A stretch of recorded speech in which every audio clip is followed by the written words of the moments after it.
Chapter 1, The First Sign, The Great Green Threat, 1899. The forest did not simply end, it was reformatted. For 10,000 years, the interruptions to the green frequency had been organic. A lightning strike that cleared a ridge, a tornado that carved a chaotic path through the bottomlands, or the seasonal, low-intensity fires set by the Caddoan peoples to clear the understory for deer. The Bigfoot family, the watchers in the deep bottoms of the Saline and Ouachita basins, understood these rhythms. They were the biological interface of the region, the legacy system that predated state lines, deeds, and the violent geometry of the grid. But the interruption that arrived in the humidity of 1899 was different. It did not hum with the cycle of life. It shrieked with the friction of metal on wood. It smelled of coal smoke, unwashed man, and the metallic tang of an ambition so vast it registered to the Bigfoot senses as a localized weather event. From the safety of a high ridge overlooking the chaotic birth of the town, the elder, the direct patrilineal ancestor of the one they would later call Darrell Bigfoot, watched a man named E.W. Cap Gates. The elder did not know the man's name, nor did he care for the syndicate paperwork in Davenport, Iowa, that claimed this land. What the elder saw was the posture. It was a new kind of stance, alien to the woods. Cap Gates did not walk through the forest like a hunter, stepping softly to avoid breaking twigs, nor like a gatherer scanning the canopy for mast. He walked like a geometrician. He looked at a 300-year-old virgin pine, a pillar of the sky that had stood since the Mississippian mound builders, and he did not see a tree. He saw board feet. He saw a ledger entry. He saw the future, and it was flat. The humans were swarming. They called their scar on the earth Tent City, a mud-choked grid of canvas and raw lumber rising from the cut-over earth of what would become Ashley County. To the elder, watching from the tree line with eyes that could see the heat signatures of the roosting turkeys, this was an infestation. The smell was the primary data point, not the clean scent of pine resin or the mulch of the forest floor, but the acrid bite of coal smoke, the sour reek of latrines, and the aggressive pheromones of laboring men who were afraid of the dark. To the Bigfoot family, who moved through the Saline River bottoms like smoke themselves, this was an invasion of a new species of apex predator. But unlike the panther or the bear, this predator did not kill to eat. It killed to accumulate. The elder observed the philosophy of these new men. It was written in the violence of their axes and the desperate speed of their work. They operated on a principle the Bigfoot had never encountered: cut out and get out. This was the great green threat. They did not intend to live here, to weave themselves into the ecosystem. They intended to consume the green empire down to the red clay and move on. It was an extraction event, a slow-motion explosion that would last for 20 years. The family held a council in the deep cane breaks of the overflow bottoms, a place the humans would later call the silt sleep. The younger males, flooded with testosterone and territorial aggression, wanted to fight. They mimicked the sounds of the hants, the scream of the panther, the roar of the bear, hoping to drive the intruders back with fear. They broke saplings and left them across the survey lines. They threw rocks at the canvas tents in the dead of night. But the elder silenced them with a low, resonant thrum that vibrated in their chests, a frequency below the range of human hearing. He had seen the thunder sticks the men carried. He had seen the way Cap Gates looked at the world, with a singular, blinding focus. You could not scare a machine. You could not haunt a ledger. The FBI files of the Lights and Hydrology Division would later classify this period as the onset of metaphysical infrastructure tracking. But for the Bigfoot family, it was a classroom. The elder signaled to his kin, a soft wood knock that traveled through the density of the hardwood bottom, distinct from the random noise of the forest. "Watch," the sound said. "Do not engage. Do not frighten. Study them. They are building a machine to eat the world, and we must learn how to live inside the gears." They watched the Hamburg refusal, though they did not know it by that name. They saw the humans try to build their hive in the established town of Hamburg, only to be rejected by the local elites who feared the disruption of their agrarian hierarchy. They saw the industry displaced, pushed 12 miles west into the deep woods, into the very living room of the Bigfoot. It was a strategic error for the humans, but a strategic opportunity for the shadow. By forcing the mill into the wilderness, the humans had enrolled the Bigfoot family in a master class of industrial logistics. The education had begun. The Bigfoot stopped being merely part of the woods and became the unregistered assets of the timberlands, the ghosts who audited the books of the forest. They watched the surveyors lay the lines, and they realized that the lines were the weakness. The humans could only move where they had drawn a line. The Bigfoot could move everywhere else. Chapter 2. The Mammoth Machine. Industrial Power. 1902. The noise was a physical weight. The construction of Mill Number 1 and Mill Number 2 was not merely a building project, it was the erection of a cathedral to noise. The scream of the band saws, the thud of the log carriages, the hiss of the steam pistons. It created a dome of sonic violence that pushed the wildlife deep into the Feltonsaw Basin. The Bigfoot family retreated, but they did not run. They established their observation posts in the bar ditches and the thickets of briar that the humans avoided. They watched the money pour in. The elder noted the scale of it. The humans spoke of $1 million invested by 1902. The concept of money was alien, a frantic exchange of paper for sweat, but the concept of resource mobilization was not. The Bigfoot understood energy, and these men were expending energy at a rate that defied biological logic. They saw the great boilers, the mammoth machine, turning water into power. The elder was fascinated by the transformation. The humans took the river, the sacred water, the home of the mussel and the gar, and boiled it to drive the saws that cut the trees. It was a closed loop of destruction. The water killed the wood. One night, under the cover of a new moon, a younger male of the family, let us call him the Scout, crept close to the mill pond. The water was choked with logs, a floating graveyard of the forest. Thousands of massive pine trunks bobbed in the dark water, waiting for the jack-ladder to haul them up to the saws. The Scout watched the pond monkeys, the men who danced on the floating timber with pike poles, guiding the logs to the chain. The Scout realized something profound. The humans were clumsy. He watched a man slip, his caulked boots skidding on the wet bark, his arms windmilling in a panic before he splashed into the oily water. The humans relied on balance, but they had no grip. They fought the logs, they fought the water, they fought the gravity. The Bigfoot had grip. They had feet designed for the mud, toes that splayed and gripped like roots.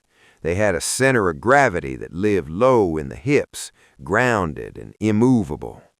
The Scout returned to the deep bottoms with a report, communicated in gestures and low, resonant hums. "The machine is strong," he conveyed, "but the operators are weak. They require flat surfaces. They require light. We own the dark. We own the mud." This was the first strategic victory in the long war of observation. The Bigfoot realized that the industrial machine had limits. It required infrastructure. It required the grid. The steam engines could not follow them into the silt sleep of the overflow bottoms. The mill was a fortress, yes, but outside its walls, the night still belonged to the hairy man. The elder instituted a new protocol. They would use the human's waste. They watched the groundhog mill, the smaller temporary sawmill used to cut the timbers for the big mill. They saw the humans discard waste wood, slabs, edgings, knots. To the humans, this was refuse. To the Bigfoot, it was resource. They began to scavenge the edges of the operation, taking the discarded ends for their own structures, learning to weave industrial detritus into their organic camouflage. They were becoming the shadow corporation, operating in the negative space of the Crossit Lumber Company. They learned that the humans were blind to anything that wasn't saw log quality. If a tree was crooked, they ignored it. If a log was hollow, they left it. The Bigfoot claimed these rejects. They built their world out of the things the algorithm of the mill could not process.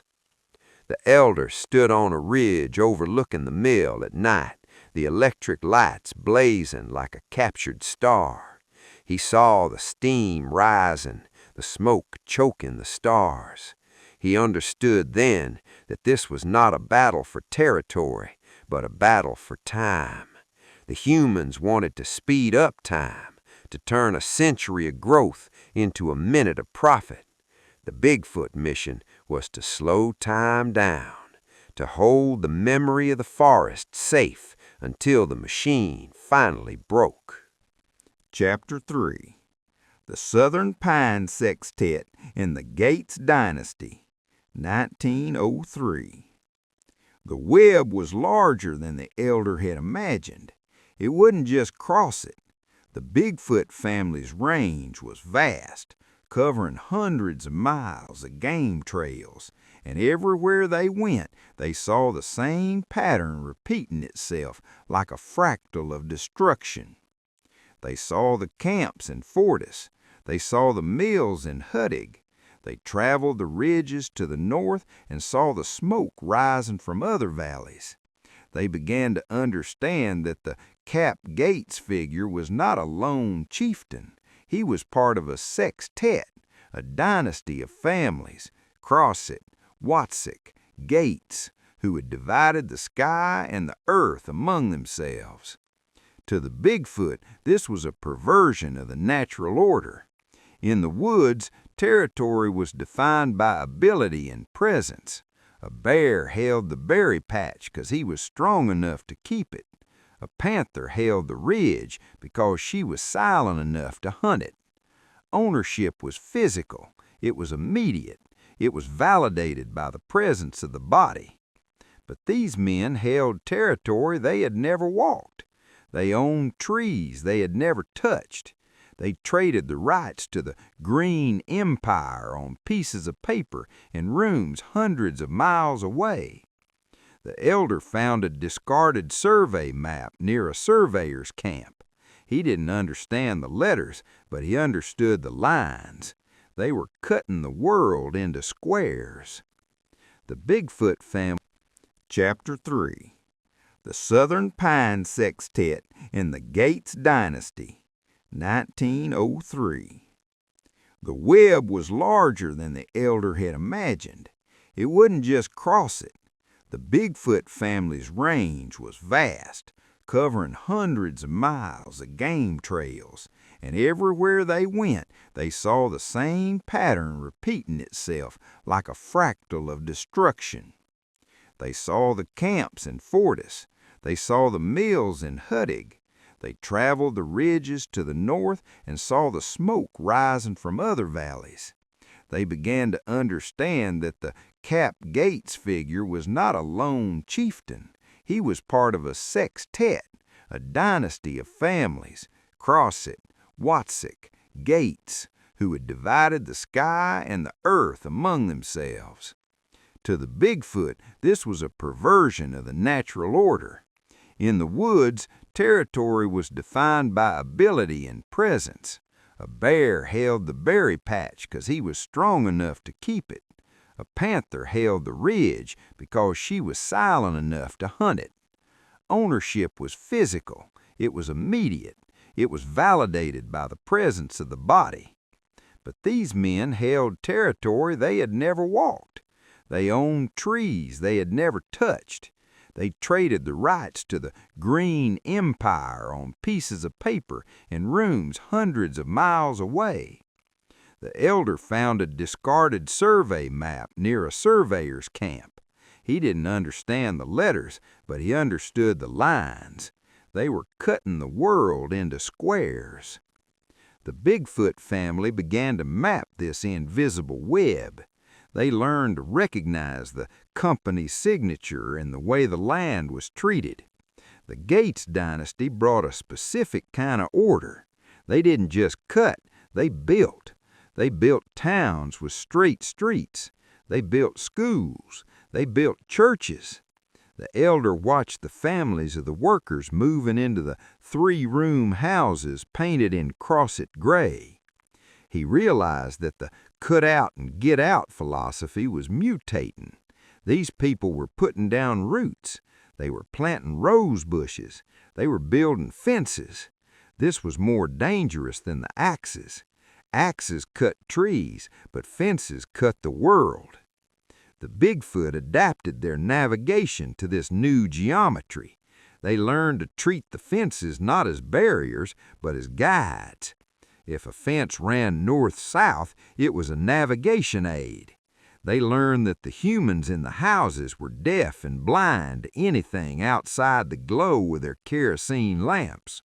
The Bigfoot could walk through a backyard, snatch a cooling pie or a drying shirt, and vanish before the dog even lifted its head. They were becoming ghosts in the machine, deriving sustenance from the edges of the Gates dynasty's order. They began to study the hierarchy of the sextet. They saw that the bosses lived in bigger houses closer to the center. They saw that the labor lived on the edges. The Bigfoot identified with the labor.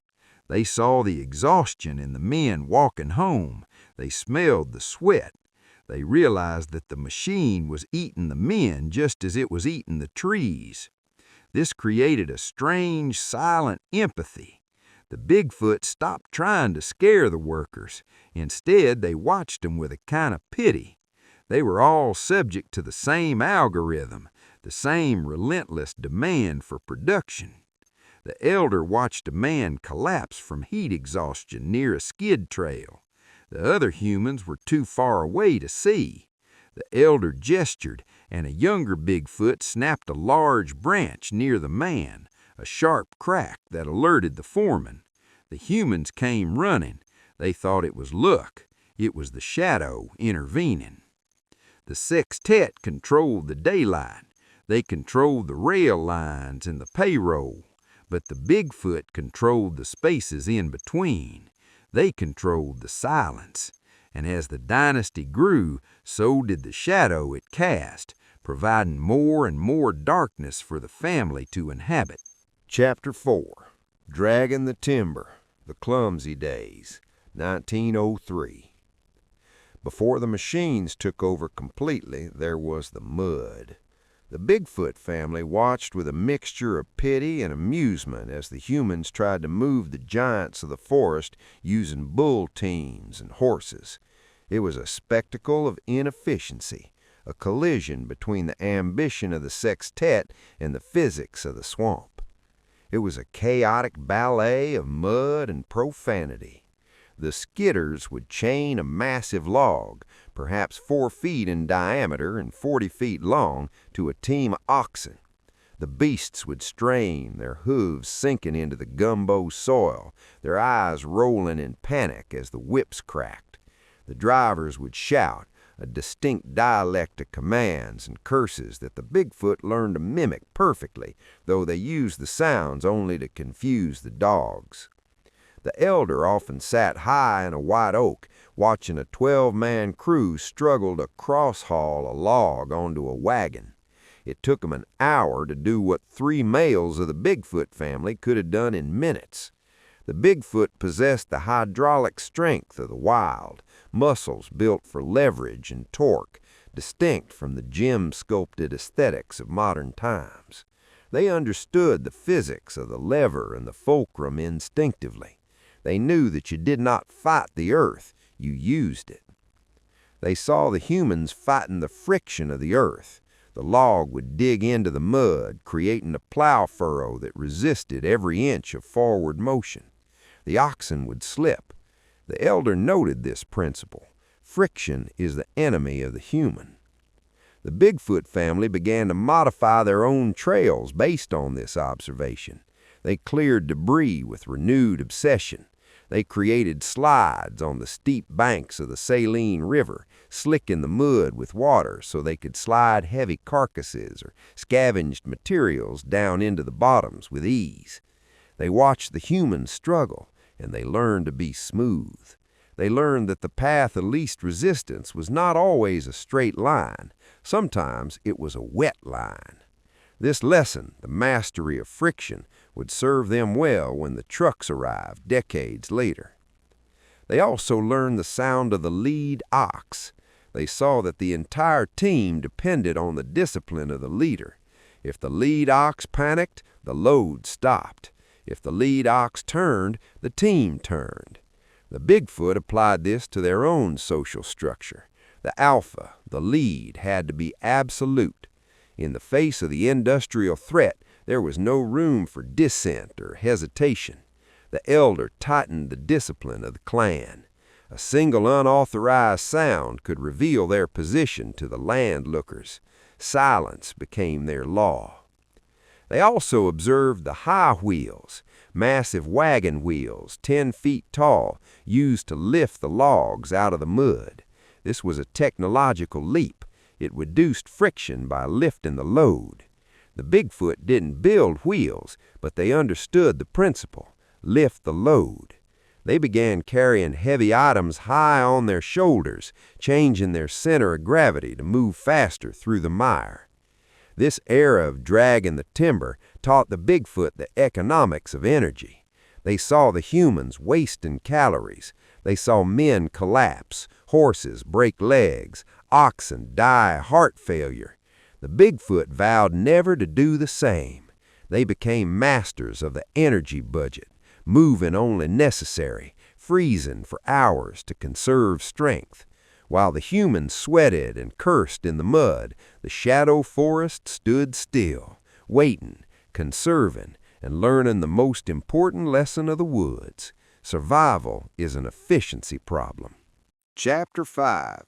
The Iron Road Expanded. Rail Logging Rationale. 1904. The clumsiness of the oxen ended with the arrival of the steel. The humans realized that the mud of the Ouachita bottoms was undefeated, a geological adversary that swallowed hooves and wheels alike. So, with the arrogance characteristic of the Gates dynasty, they decided to pave over the mud with iron. The rail logging rationale changed the geometry of the woods forever. The Bigfoot watched the surveyors first. These men were different from the loggers. They carried transits and chains, slicing the organic chaos of the forest into straight lines and angles. The elder observed them from the canopy of a sweet gum tree. He saw the logic. They were imposing a grid of Euclidean perfection onto the fractal chaos of the swamp. The company laid temporary spurs, dummy lines, spaced exactly 440 yards apart. The elder counted the paces. He saw the mathematical rigidity of it. 440 yards meant that no log had to be skidded more than 220 yards to reach the track. It was an equation of efficiency. The humans were optimizing the extraction. They were turning the forest into a spreadsheet. The construction of these lines was a violent upheaval. The steel gangs moved through the woods like a swarm of locusts. They graded the earth, laid the ties, and spiked the rails with a rhythmic, clanging cadence that echoed for miles. Clang, clang, clang. It was the heartbeat of the invasion. The Bigfoot family hated the rails. They were hard, unyielding, and smelled of creosote and hot metal. They cut across the ancient game trails, disrupting the migration of the deer and the turkey. But the Bigfoot also respected them. In the wet season, when the bottoms were a super despair and the silt sleet threatened to swallow anything that stood still, the rail beds were dry, elevated causeways. The Bigfoot began to use the rails at night. They knew the schedule of the log trains. They knew that when the whistle blew the all clear at dusk, the tracks became the family's highway. They could travel 20 miles in a single night, moving silently along the ties, their massive, calloused feet absorbing the vibration. They walked on the balls of their feet, stepping over the rails, using the ties as a staircase through the swamp. The FBI archives of the Lights and Hydrology Division would later note strange wear patterns on the ties in the Ashley County sector, attributing them to unauthorized handcar usage or vagrant activity. They were wrong. It was the traffic of the shadow forest. The Bigfoot family was using the industrial infrastructure to patrol their own boundaries. They monitored the expansion. Every time a new spur was laid, the Bigfoot moved their bunkers deeper, maintaining a precise buffer zone. They were dancing with the iron road, always one step ahead of the steam, using the enemy's own roads to flank them. Chapter 6. Tough as a Boot. Early Camp Conditions, 1904. The camps were sores on the land. Camp number 1, camp number 2, these were not towns. They were transient cities of rough lumber and violence, dropped into the wilderness and then erased just as quickly. Levi Wilcoxon, a man the humans respected for his toughness, called the conditions tough as a boot. The elder agreed, though his boots were made of callous, leather-thick skin and centuries of adaptation. The Bigfoot family observed the sociology of the camps from the periphery. They saw the segregation, the Italian quarter, the black quarter, the white quarter. They saw the juke joints and the gambling tents that sprang up on the edges, fueled by moonshine and desperation. They smelled the meat cooking over open fires, a scent that made the younger males' stomachs growl with hunger. This was the era of the rogue contact. Occasionally, a logger would stumble away from the camp, drunk on Blind Tiger whiskey or lost in the fog, and wander into the Bigfoot territory. The elder enforced a strict protocol: do not kill unless attacked, scare 'em, turn 'em around. The Bigfoot became masters of psychological forestry. They utilized infrasound, a low-frequency hum that vibrated the chest cavity to induce irrational dread in the intruders. They snapped large branches with a sound like a rifle shot, freezing the lost men in their tracks. They threw rocks that landed with impossible precision, just inches from a man's boot, a warning shot from the dark. The loggers went back to the camps with stories of Hants, Wild Man, and the Booger of the Bottoms. The FBI theorized that these rude settlements hid early Bigfoot contacts, and they were right, but the humans misunderstood the intent. The folklore of the camps, the stories told around the fires about the monsters in the dark, was the Bigfoot family's first propaganda campaign. They wanted to be monsters. Monsters were left alone. Monsters were bad for business. The Bigfoot also learned to scavenge the camps. When a camp moved, the humans left behind a treasure trove of refuse: broken tools, glass bottles, metal wire, and scraps of canvas. The Bigfoot collected these artifacts. They used the glass to scrape hides. They used the wire to reinforce their shelters. They used the canvas to waterproof their bedding. They were becoming the ultimate recyclers, turning the trash of the industrial age into the tools of their survival. They learned that the humans were wasteful creatures, discarding things that still had value. This wastefulness was their weakness and the Bigfoot's strength. Chapter 7. The Iron Beasts, Geared versus Rod Engines, 1905. The technology of the invasion evolved, and the Bigfoot family learned to distinguish the beasts by their sound. The elder taught the young ones to identify the threats by the rhythm of their pistons. There was the rod engine, the main line locomotive. It was fast, rhythmic, a steady chug, chug, chug that meant speed. It lived on the flat, straight tracks leading to the mill. It was the sprinter, the courier of the system. When you heard the rod engine, you had to move fast, for it covered ground quickly.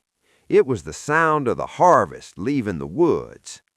Then there was the shay, the geared locomotive. The elder watched this machine with a grudging respect. It was ugly. It was slow. Its cylinders were vertical, driving a crankshaft that turned gears on the wheels. It sounded like a frantic animal, chuk, chuk, chuk, chuk, very fast, even when it was barely moving. But the shay could climb. It could twist. It could haul a mountain of logs up a grade that would kill a rod engine. It was built for torque, not speed. It was the mud walker of the machines. The Bigfoot adopted the shay philosophy. They realized that in the deep woods, speed was a liability. Speed meant noise. Speed meant slipping. Speed meant burning calories you couldn't replace. Torque, power applied slowly and steadily, was the key to survival. The elder taught the young ones to move like shays. When carrying a deer carcass through a cane brake, you did not run. You geared down. You used the leverage of your hips. You became unstoppable, but slow. You matched your breathing to the effort. This technical data served as the first lesson in transportation physics for the Bigfoot family. They understood that the humans had built a machine that mimicked the bear, strong, slow, and capable of tearing the world apart. They treated the shays as rival apex predators. They would often shadow the trains, running parallel to them in the woods, pacing the machine to measure their own strength against the iron beast. One night, the scout witnessed a shay derail. It slid off the hastily laid spur track and sank into the mud, hissing steam like a wounded dragon. The humans swarmed around it, helpless without their cranes. The scout saw the vulnerability. The machine was powerful as long as it stayed on the path. Off the path, it was dead weight. Stay on the path, the scout learned, or the mud will take you. This reinforced the Bigfoot commitment to their own game trails, the secret paths that they maintained with religious fervor. The humans had rails. The Bigfoot had the memory of the earth. Chapter 8. The CRC Charter, Northward Expansion, 1905. The Crossit Railway Company was chartered, and the iron web spun northward toward Duncan and Fountain Hill. The elder, now gray in the muzzle and moving with the stiffness of many winters, realized the encirclement was growing. The northward expansion meant that the upland ridges, the traditional wintering grounds of the Bigfoot family, where the pine nuts grew thick, were becoming dangerous. They held a council in the deep saline breaks of the Saline, a place where the water was black and the air was thick with the smell of decay and life. The decision was made to bifurcate the clan. It was a painful severing, a break-in of the family unit for the sake of survival. One group would stay in the high country, becoming the ridge runners. They would be the masters of stealth in the pine thickets, smaller, faster, living on the edge of the towns. They would watch the humans from the tree lines of their own backyards. They would be the ones who raided the gardens and the trash cans, the urbanized Bigfoot who learned to live in the shadow of the street lights. The other group, led by the elder, would retreat south and west into the deep flood-prone bottomlands of the Ouachita and Saline rivers. This was the Great Partition. It was a strategic withdrawal. The northern group would maintain the watch on the towns. The southern group would build the sanctuary. The CRC charter was a piece of paper in a boardroom in Davenport, Iowa, but in the woods of Arkansas, it was the line that divided the family forever. The elder looked north one last time, listening to the distant whistle of the train toward Fountain Hill. He knew he would never see those ridges again. He turned south toward the water, toward the mud, toward the place where the machines could not follow. This migration was grueling. They moved at night, carrying their young and their scavenged tools. They crossed the rail lines like commandos, erasing their tracks with branches. They swam the Saline River, the cold water washing away the scent to the piney woods. They were refugees in their own land, pushed into the margins by the relentless geometry of the CRC. But in the margins, they would find a new kind of power. They would find the silt sleep. Chapter 9. The Bottomlands, the Ouachita and Saline Rivers, 1906. The Creamer Lumber Company had acquired 79,000 acres along the floodplains. To the humans, this was an asset, a ledger entry promising future returns. To the Bigfoot family, it was a fortress. The area consisted of uncut creek-bottom type hardwood timber, dense, tangled, prone to violent flooding, and hostile to anyone without webbed feet or a boat. The elder led his kin into this green hell. It was a landscape defined by hydrology, not topography. The ground was not solid. It was a suggestion. They found the high spots, the pimples of dry land that rose a few feet above the floodwaters, ancient levees left by the river's wanderings centuries ago. Here they began to construct the bunkers. These were not the crude nests of their ancestors. The exposure to human construction had changed their architectural mind. They wove living willow and river cane into dense, tensioned domes, reinforcing them with mud and drift logs. They utilized the silt sleep principle. They built their homes to look like debris piles, the natural flotsam of the river. A human could walk within 10 feet of a bunker and see nothing but a tangle of flood wrack and rotten wood. They learned the hydrology of the rivers with the intimacy of a lover. They knew that the Saline was a flashy river, rising and falling quickly with the rains in the foothills. The Ouachita was different, a slow, crushing weight that rose methodically and held its water for months. They mapped the currents. They found the underwater caves in the clay banks where they could store food in the cool mud, creating natural refrigerators. They became semi-aquatic, the swamp family. They learned to submerge themselves in the tea-colored water to escape the heat and the biting flies, breathing through hollow reeds or simply holding their breath for impossible minutes. They became the ghosts of the water, disappearing into the turbidity whenever the steam whistles blew too close. They watched the humans struggle to build levees and roads, laughing softly as the river washed them away each spring. The water always wins, the elder taught. Build with the water, not against it. Chapter 10. The Creamer Ruins, a Fiasco of Human Industry. 1910. The humans failed. It was the most important lesson the elder wanted every young one to see. The Creamer Lumber Company, for all its money, steam, and arrogance, could not conquer the bottoms. They went bankrupt. They retreated, leaving behind the Creamer ruins.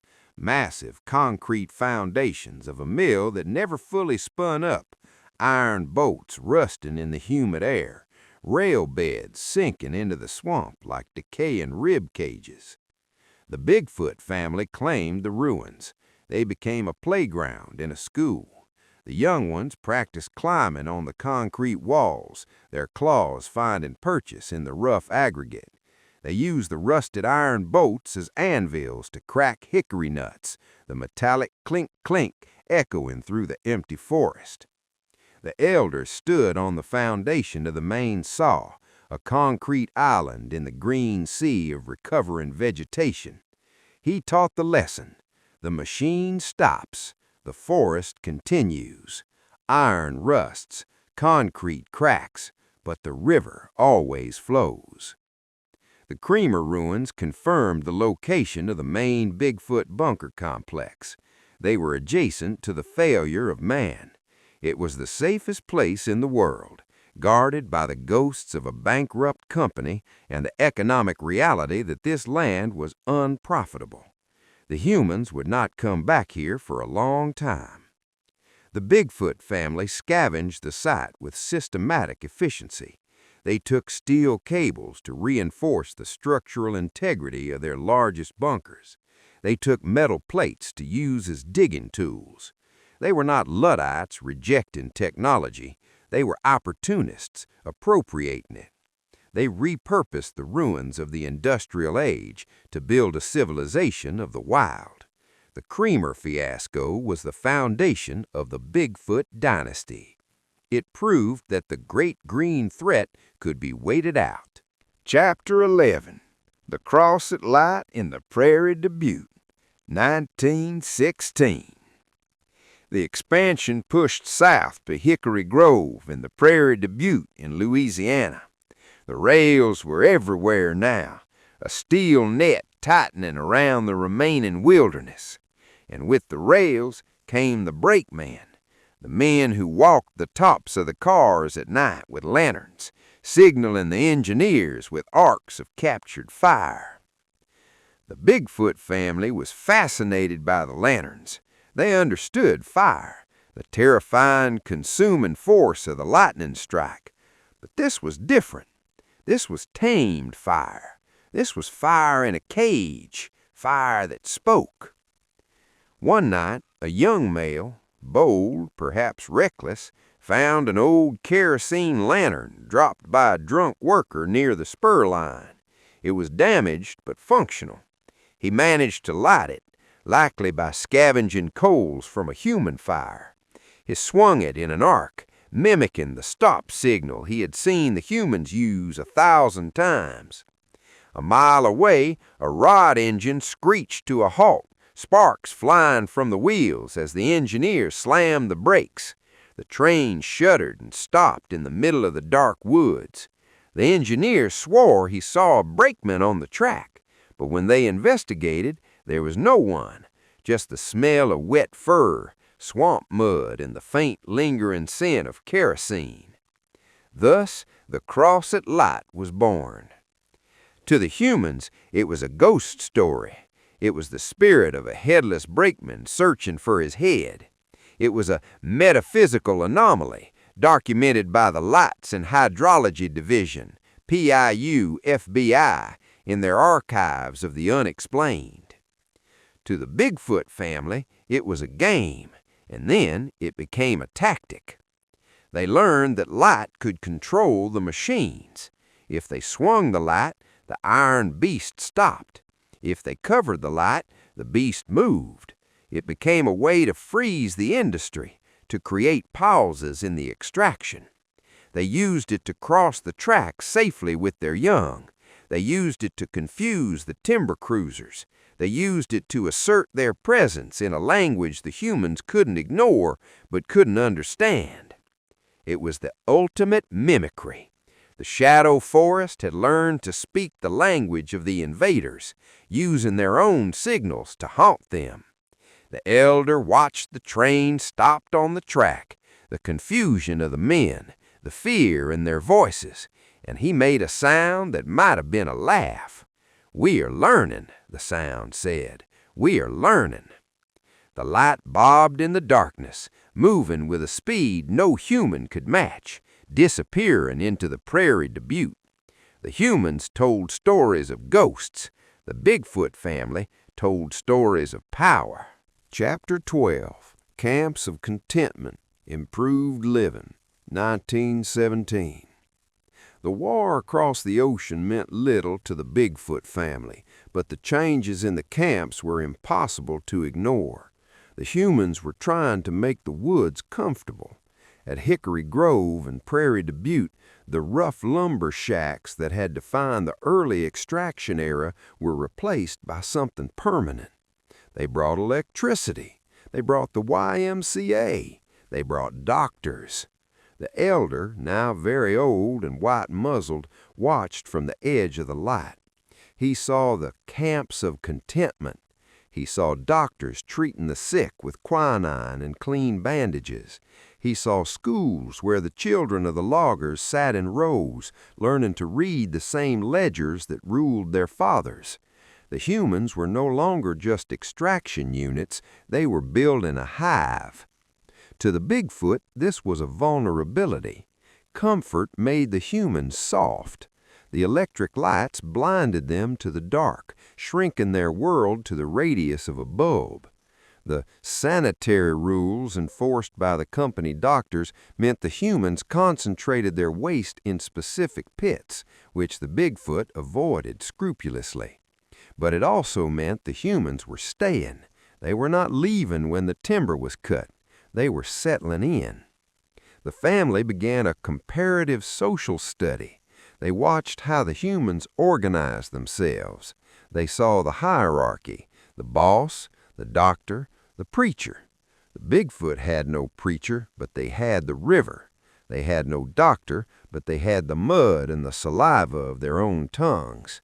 They realized that their own social structure, the matrilineal clan, the strict territorial boundaries, was superior because it required no electricity. It ran on gravity and blood. The scout, now a mature male leading his own patrol, observed the YMCA. He saw the men playing baseball, expending calories on a game that produced no food. He found this baffling. Why run in a circle if you are not chasing something, he wondered. It was a sign of excess energy. The humans had so much food they could afford to waste it on games. This observation led to a new strategy, the caloric audit. The Bigfoot realized that the humans were resource-rich but attention-poor. They began to raid the edges of these contented camps, not for survival, but for luxury. They stole cured hams from smokehouses. They took jars of pickles cooling on windowsills. They treated the camps of contentment as high-yield foraging grounds. They learned that a contented human is a careless one. A man listening to a radio is deaf to the snap of a twig. The Bigfoot noted the sounds of the radio. They heard the crackle of voices from nowhere. They did not understand the technology, but they understood the effect. The radio captured the humans' attention. It made them stare at a box instead of the woods.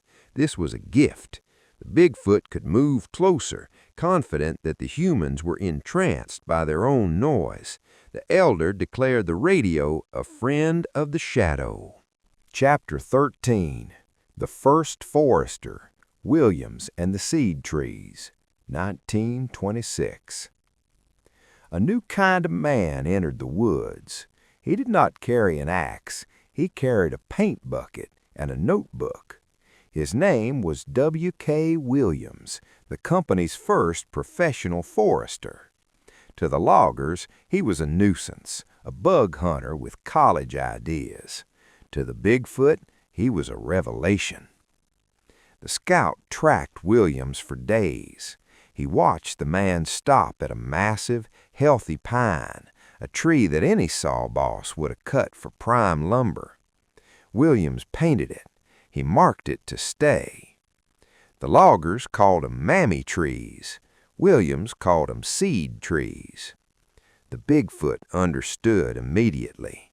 He watched the wind shake the cones from the mammy tree, scattering seeds onto the cut-over earth. Williams was not killing the forest, he was banking it. He was ensuring the future. He was practicing a form of long game that the Bigfoot had thought only they possessed. This was the first time the Bigfoot family felt a kinship with a human. Williams was fighting the mountainous opposition of the locals who wanted to burn the woods every year to green up the grass for cattle. The locals believed fire was good for the cow. Williams knew fire was death for the pine. The Bigfoot adopted the Williams doctrine. They began to actively protect the mammy trees in their own deep territories. If a storm knocked one down, they mourned it. They cleared the brush around the young seedlings, weeding the forest floor with their massive hands. They became the secret gardeners of the Williams legacy, practicing silviculture before they even knew the word. They also began to enforce the fire exclusion. When they found a small lightning fire smoldering in the duff, they stomped it out. When they found a cattle fire set by a local farmer, they beat it out with green pine boughs. They were aligning their interests with the company. The company wanted timber. The Bigfoot wanted cover. Fire destroyed both. They became the volunteer fire department of the Ouachita Bottoms, an unpaid, unseen labor force protecting the assets of the Crossett Lumber Company because those assets were their home. Williams was different from Cap Gates. Gates looked at the forest and saw money. Williams looked at the forest and saw life. The Bigfoot respected Gates as a predator, but they respected Williams as a peer. They began to leave signs for him, subtle markers of where the best timber grew, bent saplings pointing toward the healthiest stands. They were trying to communicate forester to forester. Chapter 14, The Professor's Insight, Perpetuity Over Profit, 1927. The word drifted through the open windows of the company offices, carried on the breeze to the sensitive ears listening in the azaleas. Perpetuity. It was a strange, heavy word. The humans were talking about a lofty goal. They were reading reports by a man named H. Chapman from Yale. The concept was sustained yield. The idea was to cut only what grew, to make the forest a factory that never closed. For the Bigfoot, this was a paradigm shift. For 30 years, they had lived under the threat of the cut out and get out philosophy. They had assumed the humans would eat the world and leave. Now the humans were saying they would stay forever. This terrified the elder. Forever meant no relief. Forever meant the noise would never stop. But the scout saw it differently. Perpetuity meant stability. If the humans were staying, they would need a stable forest. A stable forest meant a stable habitat. The boom and bust cycle of the early years, where a forest was destroyed and then abandoned to briars, was chaotic. Sustained yield offered a rhythm. The Bigfoot began to study the Chapman plots. They watched the Yale students measuring growth rings. They realized that the humans were obsessed with rate. They wanted to know how fast a tree grew. The Bigfoot knew this intuitively. They knew a pine grew faster in the sun than in the shade, but the humans were quantifying it. The family began to apply this rate logic to their own population. They realized they could not grow faster than the deer herd. They enforced stricter birth spacing. They exiled young males who overhunted a territory. They adopted the sustained yield model for themselves. They would not overeat their range. They would live off the interest of the land, never touching the capital. They were becoming corporate managers of their own biology. They watched the humans debate perpetuity. They saw the tension between the accountants who wanted profit now and the foresters who wanted profit later. The Bigfoot rooted for the foresters. They understood that the future was more valuable than the present. They had been living in perpetuity for 10,000 years. The humans were just catching up. Chapter 15. The Consolidated Citadel, Crosset Camp, 1920 to 1934. The Crosset Camp was not a camp, it was a citadel. Located 10 miles east of town and 11 miles south of Hamburg, it housed 1,000 people. It had running water. It had a sewage system. It was the apex of the company town model, dropped into the deep woods. The Bigfoot watched it with a mixture of awe and disgust. It was too loud. It smelled of too many people. But it was also a marvel of logistics. Every day, trains arrived with food. Every day, trains left with logs. It was a machine for living. The family used the Crosset camp as a stress test. The younger males would creep close to the perimeter at night, testing the alertness of the dogs and the guards. They treated it as a live fire exercise. They learned that the humans were most vulnerable during the shift changes, when the noise of the returning trains masked the sound of a snapping twig. They also learned the value of waste heat. In the winter, the heat from the camp's boilers and the radiant warmth of the uninsulated houses created a microclimate. The Bigfoot would bed down in the thickets just outside the perimeter, sharing the warmth of the humans without paying the rent. But the most important lesson of the Crosset camp was its end.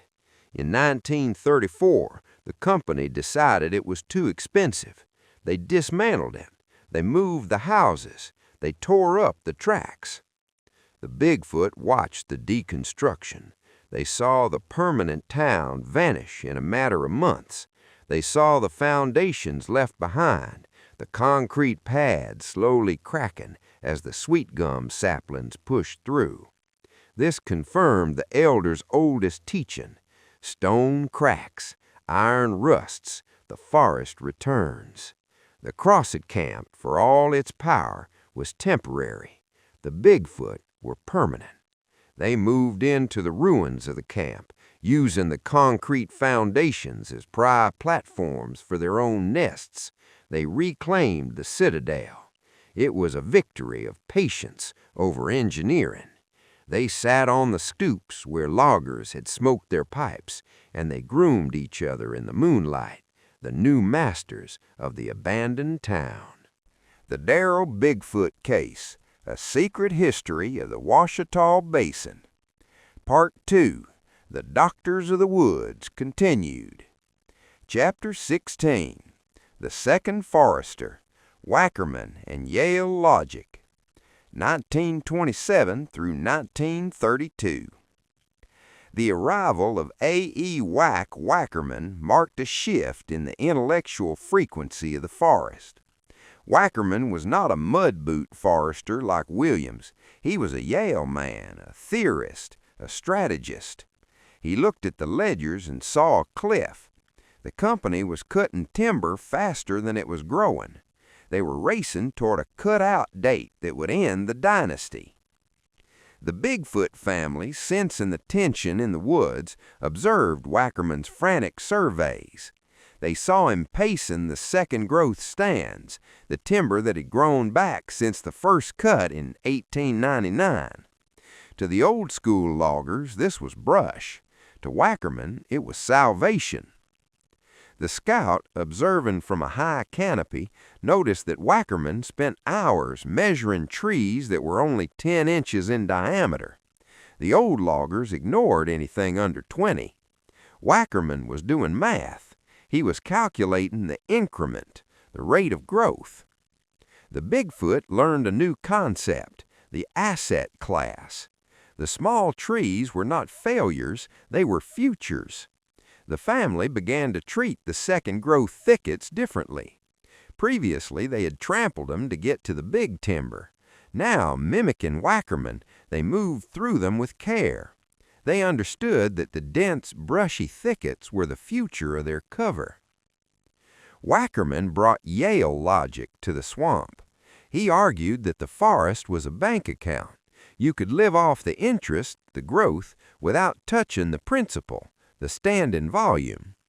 The Bigfoot found this metaphor compatible with their own existence. They were the interest of the forest, the biological surplus that existed because the system was healthy. If the principal died, they died. Wackerman was the first human to articulate the economics of their survival.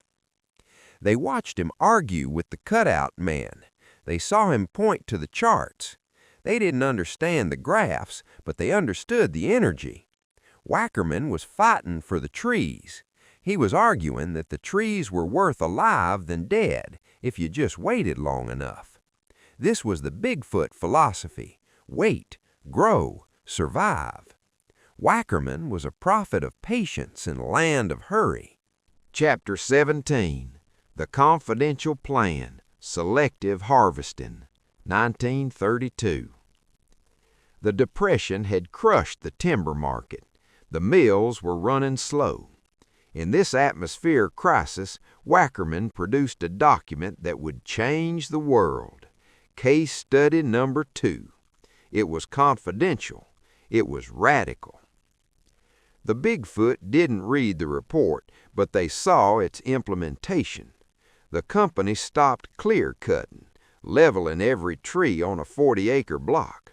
Instead, they began selective harvesting. The scout watched a marking crew. They didn't mark every tree. They walked through the woods, painting a blue spot on perhaps 1 in 10 trees. They took the sick, the crooked, the suppressed. They left the best trees standing. This was a revelation. The forest was no longer being erased, it was being edited. The Bigfoot loved selective harvesting. Clear cuts were traumatic. They removed all cover, exposing the family to the sky and the eyes of men. Selective harvesting left the canopy intact. It left the shadow in place.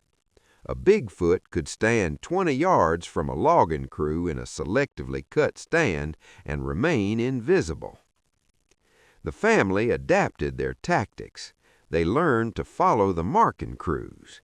They knew that where the blue paint appeared, the noise would follow. But they also knew that the noise would be temporary and the destruction minimal. They began to view the blue paint not as a death sentence for the forest, but as a management tool.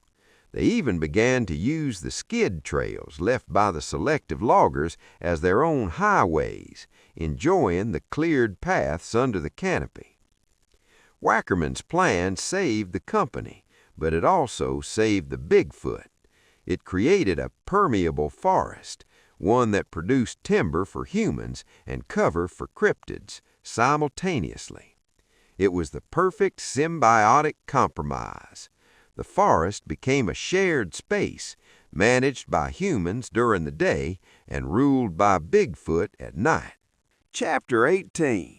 Trucks Triumph, Eliminating the Rail Spurs, 1933. The defining sound of the woods had always been the train whistle, but in 1933 a new sound emerged, the grind of gears and the roar of the internal combustion engine. Wackerman had run the numbers. Rail spurs cost $1,800 per mile. They required a heavy cut to pay for themselves. Trucks required only a dirt road. The transition was violent. The family watched as the steel gangs ripped up the spur lines they had built just a decade before. The iron web was retracting. In its place came the contract truck haulers, men driving battered Fords and Chevrolets, bouncing over crude roads. To the Bigfoot, this was a liberation. The rail lines had been hard barriers, iron rivers that were difficult to cross without leaving sign.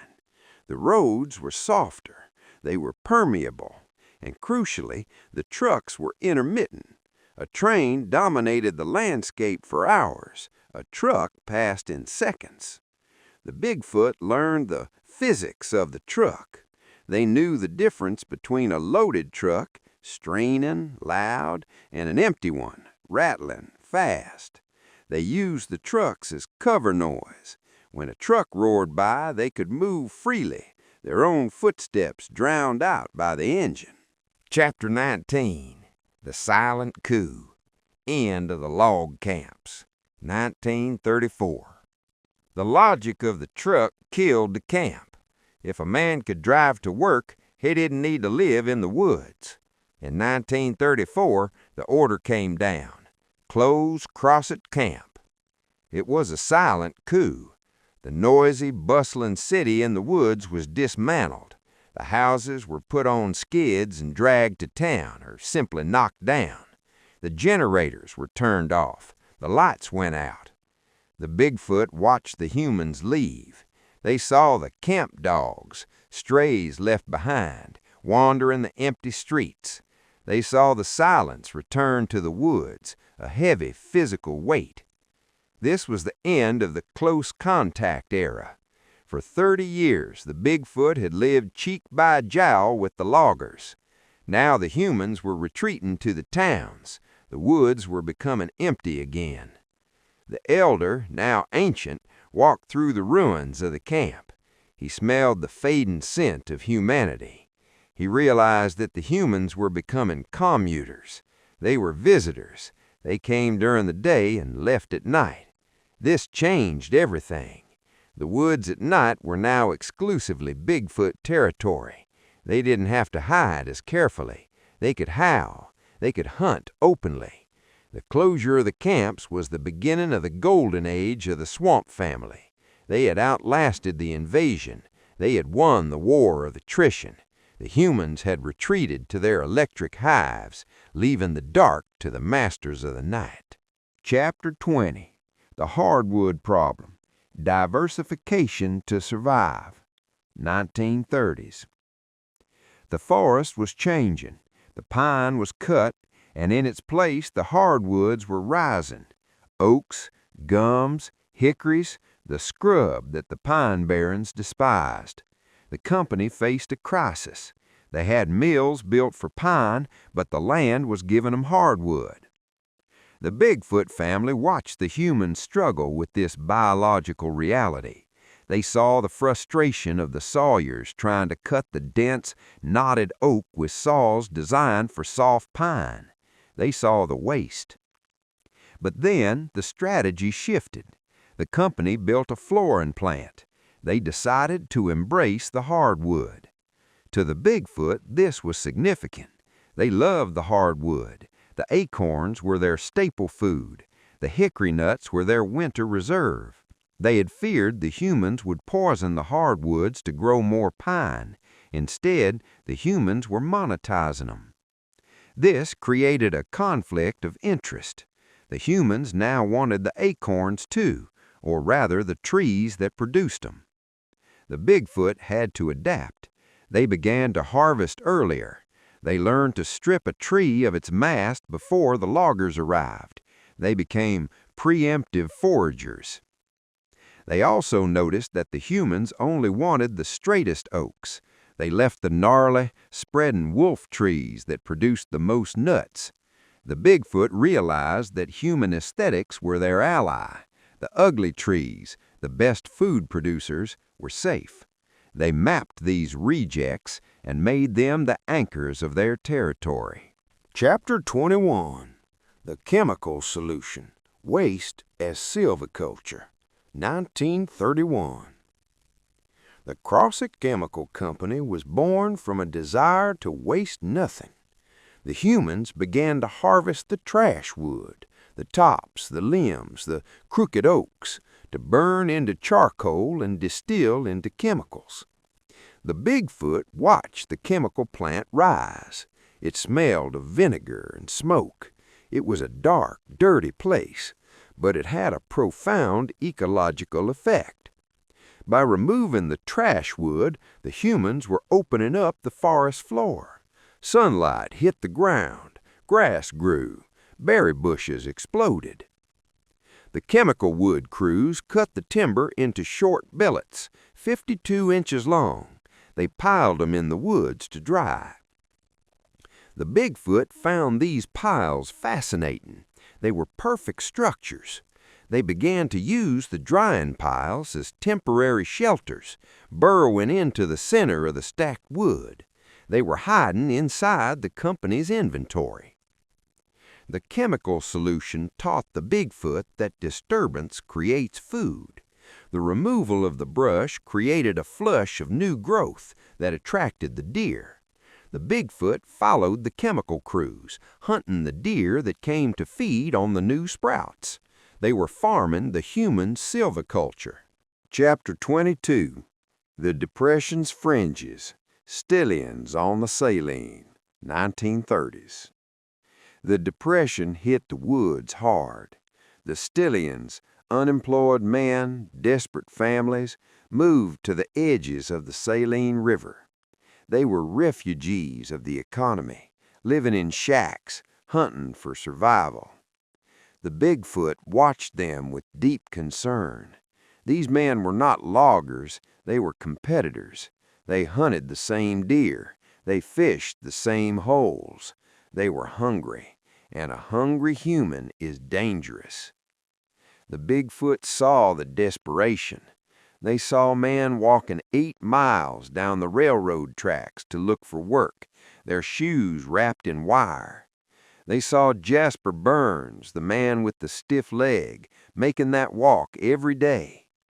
The family developed a stiff-legged mimicry. The dominant male began to walk with a hitch in his stride when near the human settlements. It was a form of camouflage. If a human saw a silhouette limping in the distance, they would think, that's just Jasper. It was a brilliant psychological disguise. The Bigfoot also learned to avoid the Stillion camps entirely. These people were too unpredictable. They had no schedule. They poached at night. The Bigfoot moved their operations deeper into the overflow bottoms, into the mud where the Stillions couldn't follow. They ceded the edge to the desperate humans and claimed the center for themselves.